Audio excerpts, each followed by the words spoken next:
Alright everybody, my name is Whitaker. I'm here today to do the presentation on Beyond the Screen, Why Classroom Learning Still Matters. Alright, so why I chose this topic, I really wanted to learn which one was better. I always thought that, I thought traditional learning was better, but I really want to figure out why, and I want to figure out if it really was or if that was just a personal opinion. So today we're going to just go over some disadvantages, advantages. To me, I think traditional learning is better because I think there's less distractions. You can see better. But online learning also has its advantages too, because you make up your own schedule, you do it on your own timeline, you kind of multitask at the same time if you're good at it. So my research question is traditional in-person learning more effective than online education? The questions posed I have written down. Does the flexibility of online learning compromise anything else? Is traditional learning limited without distance learning capabilities? Things swapped over for the next slide.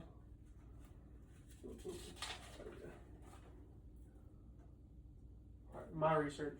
So I had different sources on here. I try to use peer-reviewed journals. That way I have less bias if I had more sources from different places and from different backgrounds. Try to get them credible and current as best as I could.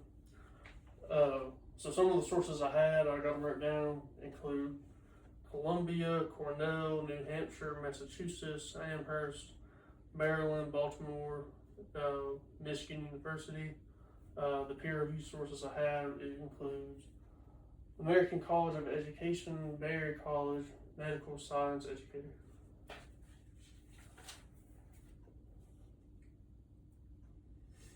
Alright, focus learning. So structure reduces procrastination. So if I'm sitting in class and I know I got stuff going on, if I've already got a set schedule, so I'm not going to be sitting there. I'm doing what I got right in front of me. I'm not thinking like, man, I'm on day 4 out of 7 of the week. I still got 3 more days. I got 3 more days. I can put this off and do it later. Accountability improves focus. I put that because if I'm got somebody sitting right in front of me, it's easier for me to engage with them because I know they're going to engage with me back. It keeps me something more focused to be about. And fewer distractions. Everybody knows whenever you're at home and you got laundry needs doing, dinner needs cooking, baby screaming, the dogs are barking, grass needs cut. We all know the distractions.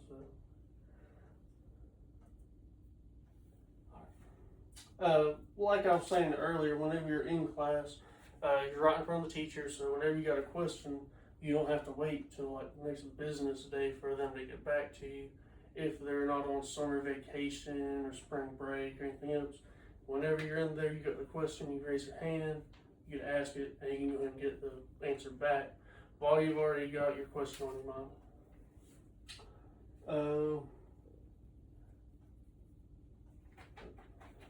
Like I say too earlier, you got somebody in front of you. You got somebody to keep you up, I guess you could say.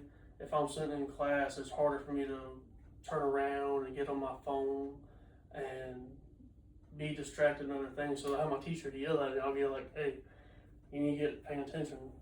A little bit easier to know.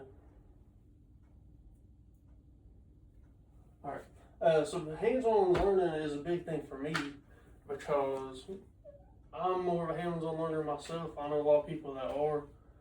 Where this really comes into play is whenever you got doctors, EMTs, firemen, really hands-on stuff.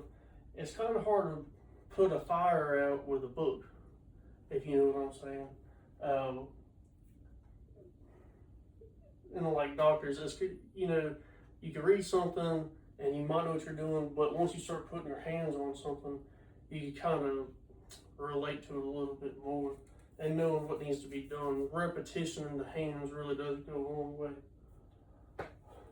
And I mean, and hands-on stuff will improve your confidence. Make sure that you know more about what you're doing.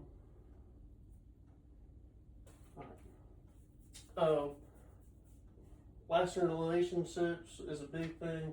Whenever you're going to classes, like for me, with me being a firefighter, we go through lots of different classes. Well, whenever I'm going to these classes, I get to meet chiefs, captains, and people from other departments.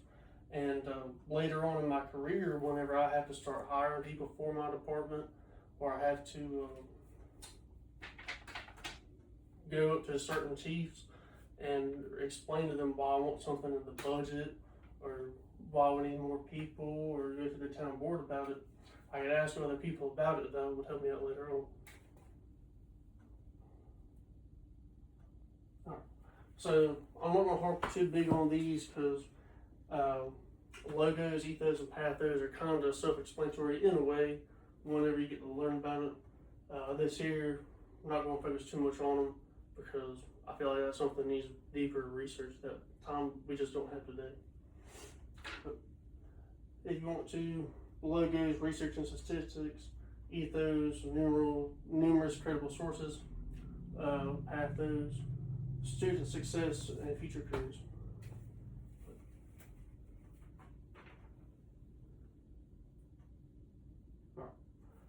What I learned. Research changed how I think. I used to think that, traditional is the only way, traditional is the best way.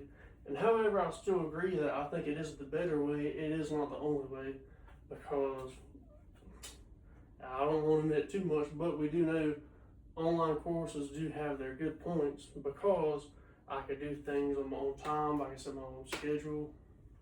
But like I said, and also help me support claims with evidence and not opinion. Pretty much just going out and searching for evidence from different viewpoints, but just make sure it wasn't just a biased opinion. All right. That's the thing.